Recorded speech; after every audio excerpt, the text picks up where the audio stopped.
Komandan Pangkalan TNI Angkatan Laut 9 Ambon, Brigjen TNI Marinir Said Latukonsina dan jajarannya terus bergerak membantu memberikan pelayanan terbaik kepada masyarakat.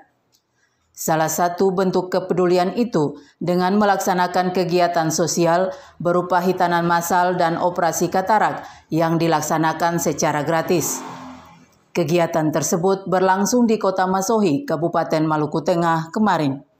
Untuk kegiatan hitanan massal bertempat di pendopo Bupati dengan menghadirkan 100 orang lebih anak.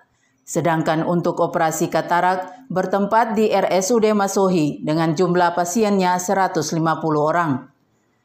Komandan Lantamal 9 Brigjen TNI Marinir Said Latukonsina pada acara itu berharap kegiatan sosial berupa hitanan massal dan operasi katarak ini semoga bisa membawa manfaat kepada masyarakat, terutama kepada masyarakat yang kurang mampu. Jadi hari ini kita dari TNI Angkatan Laut bersama-sama dengan kawan-kawan dari Yayasan Amal Komunikasi,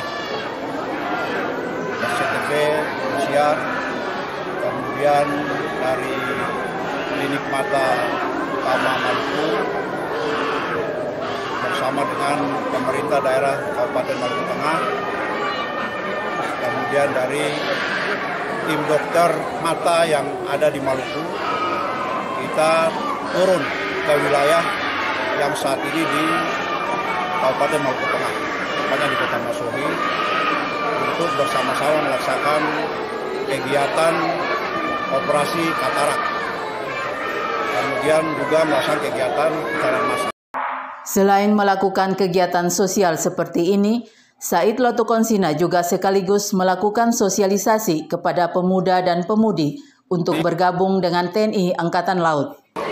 Selain itu juga, kita juga sedang melaksanakan kegiatan sosialisasi kepada anak-anak kita untuk bisa bergabung menjadi prajurit TNI Angkatan Laut.